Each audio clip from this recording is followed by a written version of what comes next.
Hi hello வணக்கம் மக்களே. இந்த வீடியோவில் வாரிசு சான்றிதழ் எப்படி வாங்குறது ப்ளஸ் வந்து பார்த்தீங்க அப்படின்னா அதுக்கு என்னென்ன டாக்குமெண்ட் வேணும், வாரிசு சான்றிதழ்னால் என்ன அப்படின்ற விஷயத்த முழுசாக பார்க்க போகிறோம். ஸோ ஸ்கிப் பண்ணாமல் பாருங்கள். அப்போ தான் நான் சொல்கிற ஒவ்வொரு விஷயமும் கரெக்டாக உங்களுக்கு புரியும். அங்கே போகும்போது எந்த ஒரு டாக்குமெண்ட்டும் மிஸ் பண்ணாமல் உங்களால் போக முடியும். சரிங்களா?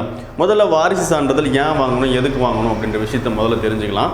ஒரு குடும்பத்தில் ஒரு தாயார் இல்லைனா தந்தை அவங்க பேரில் வந்து பார்த்தீங்க அப்படின்னா சொத்துக்கள் இருக்கும். ஸோ இப்போ என்ன பண்ணுவாங்க அப்படின்னா தாயாரோ இல்லை தந்தையோ இறந்துட்டாங்க அப்படின்னா இப்போ என்ன பண்ணுவோம் அப்படின்னா அவங்க பேர்லேருந்து சொத்துக்களை பரிமாற்றம் செய்கிறதுக்காக மாற்றுறதுக்காக என்ன பண்ணுவோம் அப்படின்னா அந்த அவங்களுடைய வாரிசுகள் அதாவது பிள்ளைகளான அவங்க பேரில் மாற்றத்துக்கு நம்ம என்ன தேவைப்படும் அப்படின்னா வாரிசு சான்றிதழ் அப்படின்றது தேவைப்படும். சரிங்களா?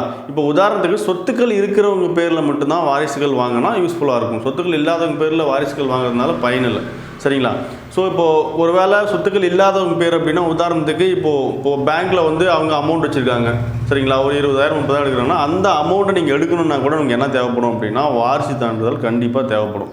சரிங்களா?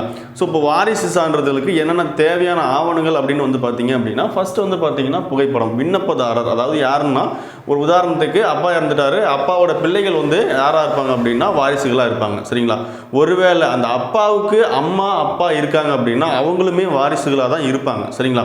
ஸோ அவங்களுக்கான அந்த டாக்குமெண்ட்ஸையும் நம்ம சப்மிட் பண்ணுற மாதிரி இருக்கும். சரிங்களா? ஒருவேளை அவங்க இறந்துட்டாங்க அப்படின்னா கூட அவங்களுடைய டெத் சர்டிஃபிகேட்டை நீங்கள் என்ன பண்ணணும் அப்படின்னா அப்லோட் பண்ணி தான் ஆகணும். ஒருவேளை அந்த டெத் சர்டிஃபிகேட் நீங்கள் வாங்கலை அப்படின்னா நீங்கள் என்ன பண்ணலாம் அப்படின்னா உங்கள் ஊர் விஓஓ அதாவது கிராம நிர்வாக அலுவலர்கிட்ட போயிட்டு சஜஷன் கேட்டு நீங்கள் என்ன பண்ணலாம் அப்படின்னு கேட்டு நீங்கள் என்ன பண்ணிக்கலாம் அப்படின்னா அப்ளை பண்ணிக்கலாம்.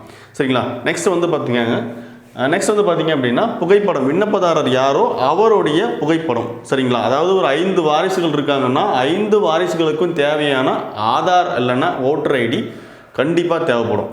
சரிங்களா? ஸோ நெக்ஸ்ட் வந்து பார்த்தீங்கன்னா இறப்பு சான்றிதழ் யார் இறந்தாரோ. சரிங்களா? இறப்பு சான்றிதழ் யார் இறந்தாரோ அவருடைய இறப்பு சான்றிதழ் வேணும்.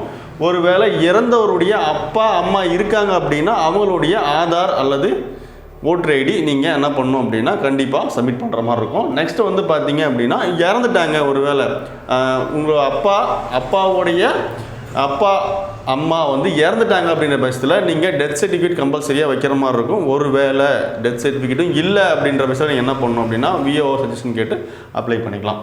சரிங்களா? நெக்ஸ்ட் வந்து பார்த்தீங்கன்னா வாரிசுகள் அனைவருடைய ஆதார் அல்லது ஓட்டர் ஐடி ஏதாவது ஒன்று கொடுத்து நீங்கள் என்ன பண்ணிக்கலாம் அப்படின்னா வாரிசு சான்றிதழ் அப்ளை பண்ணிக்கலாங்க. நெக்ஸ்ட் வந்து பார்த்தீங்கன்னா குடும்ப அட்டை. இந்த குடும்ப அட்டை யாருக்கு அப்படின்னு வந்து பார்த்தீங்க அப்படின்னா ஒருவேளை இறந்தவர் வந்து எந்த குடும்பத்தில் இருந்தார் அட்ரஸ்க்காக எந்த குடும்பத்தில் இருந்தார் அப்படின்றதுக்கு ஒரு டாக்குமெண்ட்டாக நீங்கள் என்ன பண்ணலாம்னா குடும்ப அட்டையை சப்மிட் பண்ணலாம் இருந்தால். சரிங்களா? ஒருவேளை அதுவுமே இல்லை அப்படின்னா நீங்கள் என்ன பண்ணிக்கலாம் அப்படின்னா இந்த டெத் சர்டிஃபிகேட் வச்சு நீங்கள் என்ன பண்ணலாம் அப்படின்னா அந்த வாரிசு சான்றிதழுக்கு அப்ளை பண்ணிக்கலாம். நெக்ஸ்ட் வந்து பார்த்தீங்கன்னா சுய உறுதிமொழி படிவம். சுய உறுதிமொழி படிவம் அப்படின்றது ஒன்றும் இல்லைங்க.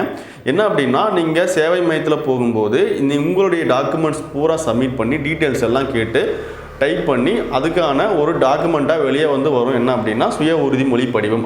சுய உறுதிமொழி படிவத்தில் என்னென்ன இருக்கும் அப்படின்னா உங்களுடைய டீட்டெயில் யார் அப்ளை பண்ணுறாரோ விண்ணப்பதாரருடைய பேர் எந்த அட்ரஸில் இருந்தார் ப்ளஸ் வந்து பார்த்தீங்கன்னா கீழே வந்து பார்த்தீங்கன்னா யாரெல்லாம் வாரிசுகளாக நீங்கள் ஆட் பண்ணியிருக்கீங்க அது கரெக்டாக இருக்கா அப்படின்றது பார்த்துட்டு சைன் பண்ணி கொடுத்தீங்க அப்படின்னா அவங்க என்ன பண்ணுவாங்க அப்படின்னா ஆன்லைனில் சப்மிட் பண்ணி கொடுப்பாங்க. அதற்கான அமௌண்ட் வந்து பார்த்தீங்க அப்படின்னா 60 rupees நீங்கள் பே பண்ணுற மாதிரி இருக்கும்.